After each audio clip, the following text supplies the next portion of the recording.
Yeah, I was just in my own world, deciding to like film stuff and just editing it and staying up all night before the main assembly on Fridays, like for every single school event. And then I just sit down and like enjoy it while people are just watching it. Like my day and just yet when I uploaded it, I didn't think much about it. Now all of a sudden people are like super interested in this guy just going to school on a random day, which I have no idea why.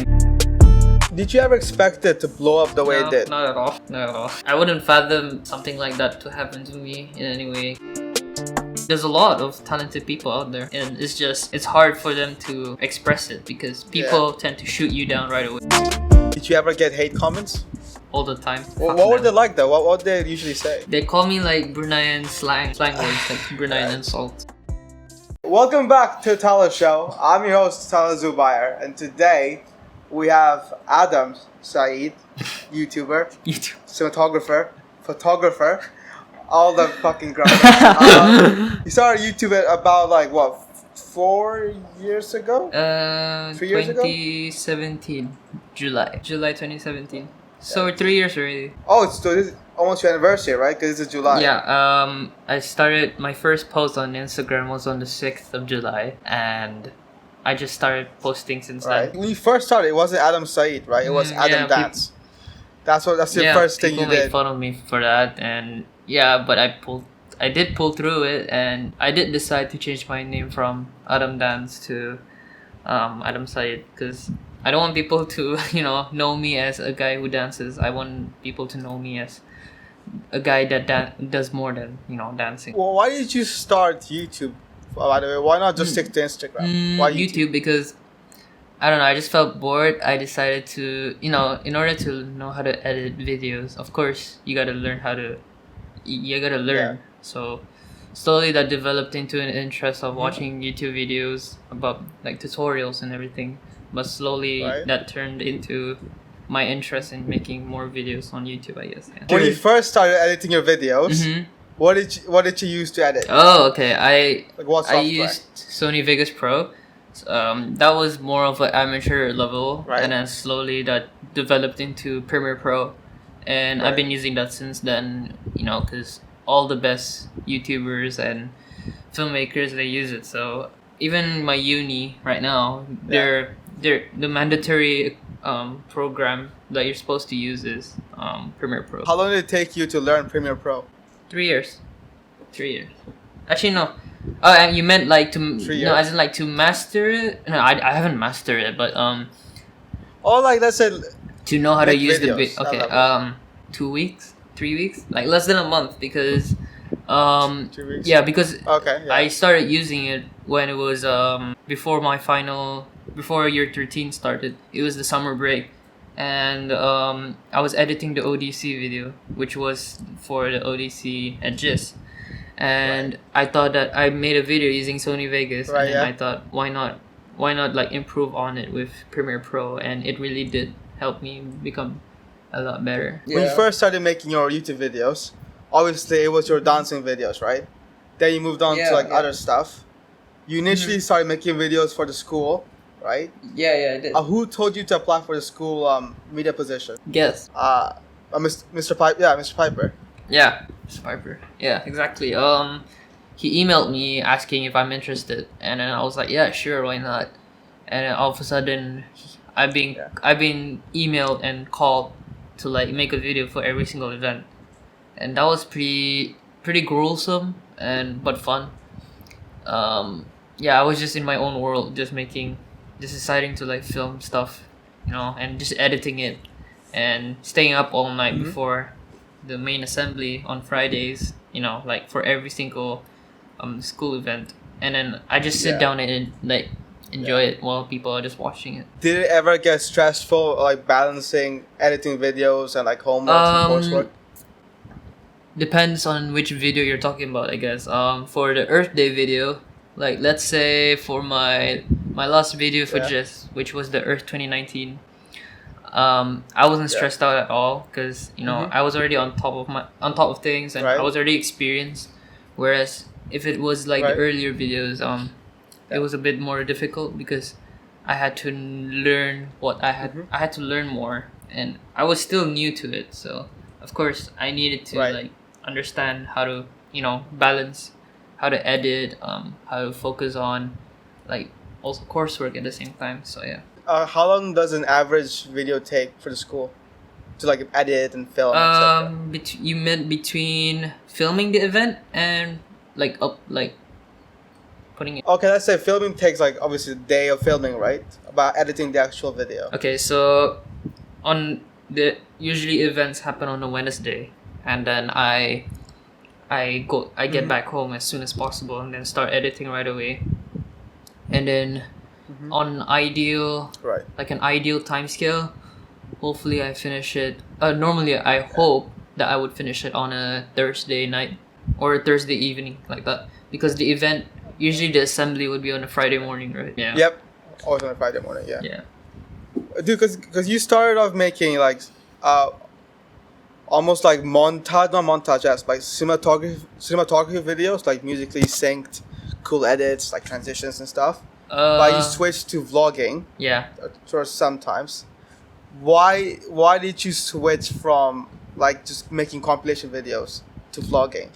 Do you have inspiration in mind? Okay, so in terms of montage, it's just you're dumping footage into a sequence, and I wouldn't call that creativity. Right. I would call that just combining two forms of media together. When you talk about vlogging, it's just you're filming your own your own perspective of your life, I guess. Normally when people, let's say YouTubers, they upload videos of their life.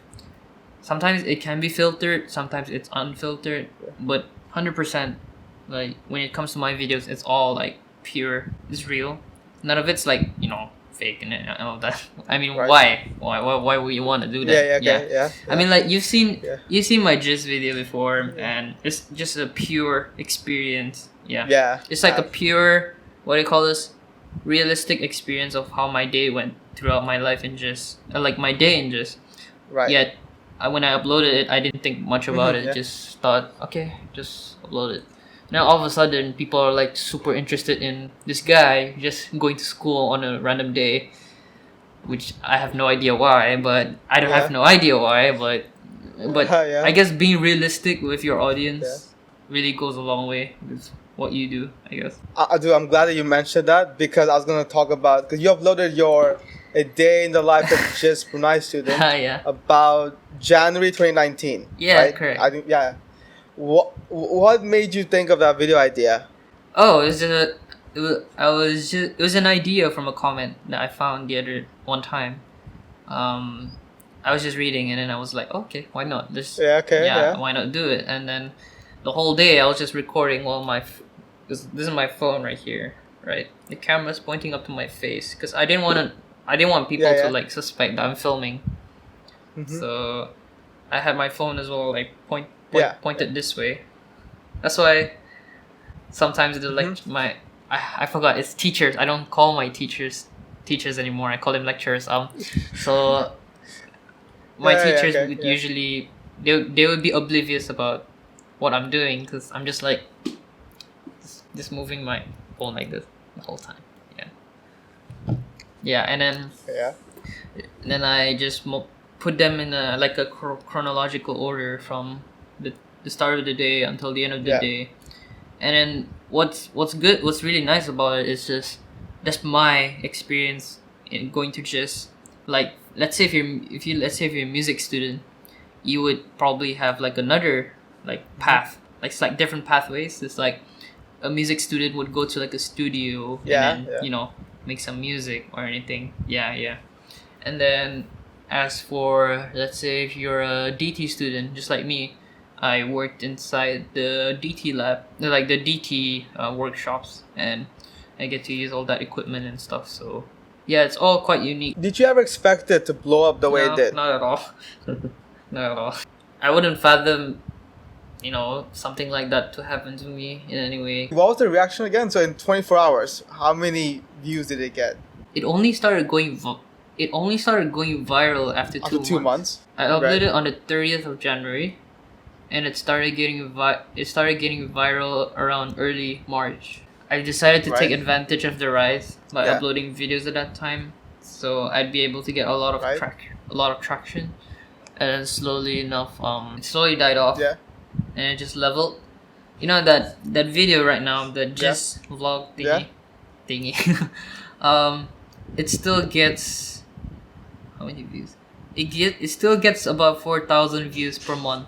Oh, it still gets it's the views, 2020. I've been looking at the Right. analytics, and yeah, it's still going. I don't know how, but yeah, it's Dude, how still did the going. video affect your content making decisions? Like when you make a new video, right? Do you think about what people want to see, and like, or is it just purely on what you want to make, or do you care about what people want to see? Yeah, both. Of course, I want to do something that I wanted to do, because if I'm gonna do something that people want to do, I might not enjoy it, or like, I mean, of course, there are things that you have to do for your audience so that they'll enjoy watching, but some of the things that people suggested is quite what do you call this? It's quite a lot of people has done it already. Like a lot of other YouTubers has done it, so I don't want to be another, addition to like a repetitive pile of like content, I guess. Do you have a YouTube inspiration that you look after or look up to? Sorry. Okay. I got 3 guys.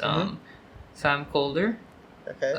Casey Neistat, and I know Peter those guys. McKinnon. Very cinematography-esque guys. Yeah, pretty much. Yeah, they're two of them are Canadian. One guy is from America. So like, they're like the top end of like But what about filmmakers them and makes everything, them so good? I'll just make this short and concise. For Sam Calder, it's more like his travel life videos. I don't know, his cinematography and his editing is amazing. Casey Neistat has a very interesting story, and his life is just like Right. very Yeah, very I unique. know him, yeah. You know him, right? And for Peter McKinnon focuses on applying those two, and he gives example of how to edit. Like he's like a teacher, He's like a teacher. Whereas the other two, they're more like they're like applying those techniques onto the screen. It's currently July 2020, and you haven't uploaded a video in a while, right? Do you want to tell your audience why? Yeah, I haven't. Yeah. Are you gonna upload very soon? Okay, so let's see. I have been struggling with like living alone here for a few months. Especially during Corona. I haven't got the chance to go back home. I mean, I do now, but getting back to Kuala Lumpur is quite difficult. Tell people where you are right now, by the way. I'm in Malaysia right now. That's where we're doing this stupid online thingy. Because I would rather much. Yeah, it's a university, boys. It's uni. As I was saying, mainly it's more like a mental rather than a physical thing. Because you need a lot of motivation. It does, to do content, right? And when you're stuck at home the whole time, not being right, like you don't know what to do. Like what kind of content can you generate? Yeah. It's so draining, Like I'd expect myself to come here and do stuff with you, like travel and make content and everything, right? But we're stuck in our we're stuck in here, so like it sucks. Corona. Corona just ruins everything. Did you ever thought of like maybe? Okay, obviously you can't do vlogging videos because you can't go out, right? Did you ever think about maybe do a how-to video or anything else other than going outside? I don't know what how-to videos I can do though. Like I don't know. Like I just don't know, but I'll try and come up with something. But I was thinking of uploading something soon. However, I've been I just want to relax. Just relax, and because I don't know. I've been for one whole semester. It's been a lot of work. Watching a lot of movies and everything. So I just want to chill, and maybe once in a while I will come back, just upload something explaining why I've been gone for a while. I guess it's like at least I don't leave my audience, waiting for me. What's the long-term goal with Adam Syed's YouTube channel, like the brand Adam Syed on YouTube? Okay, so I would say, because my goal ever since starting is in Brunei, Yeah. the vlogging game, it's not that strong. I've been always wanting to help that Right, yeah. and up that game, I guess. Um, there's this stigma where in Brunei where people tend to be very conservative when it comes to the creativity side, the creative community. People tend to what do you call this? Conservative? What's that word?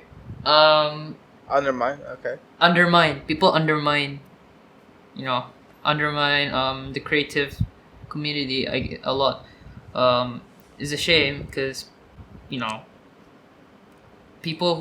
there's a lot of talented people out there, and it's hard for them to express it because people tend to shoot you down right away. Obviously, if you're in Asia, it's either you do a STEM field degree or go into university, etc. But if you talk about anything about creativity, people are like, "Oh, why are you doing that? Aren't you smart?" Yeah.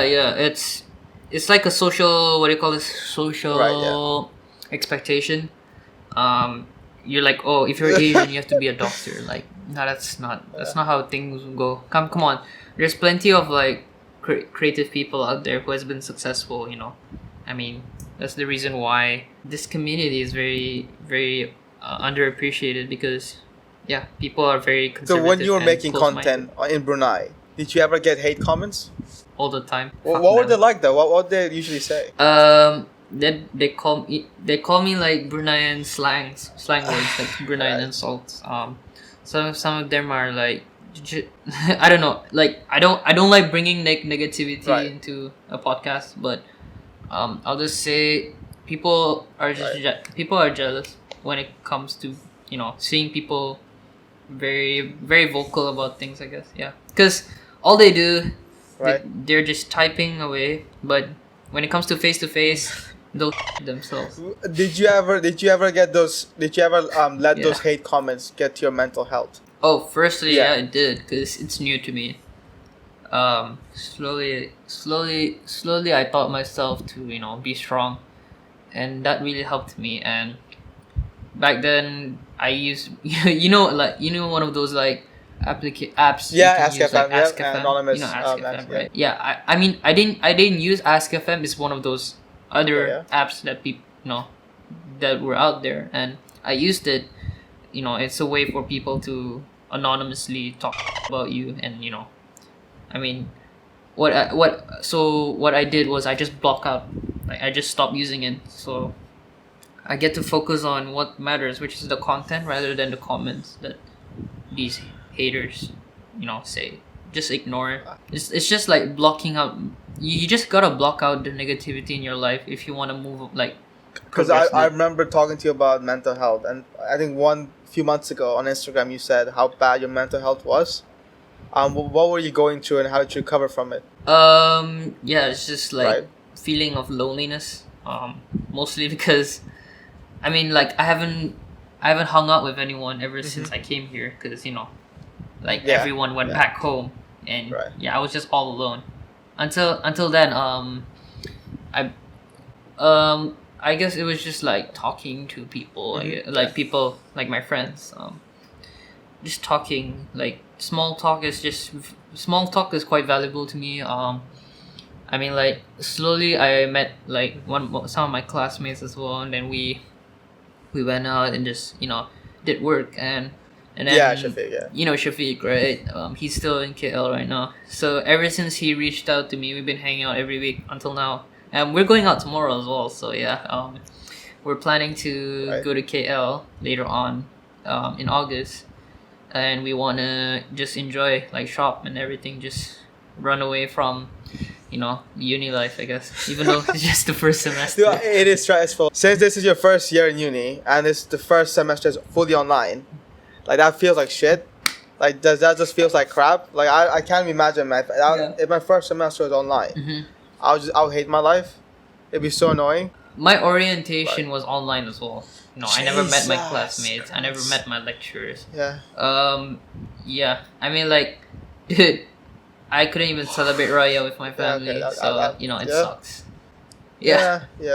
Well, it's alright. I mean, I did get a good thing about Okay. I got a good thing from it. All my lecturers, Oh, they shit. bought me food, and then they sent it to me. Yeah, so yeah, that was pretty. I was grateful.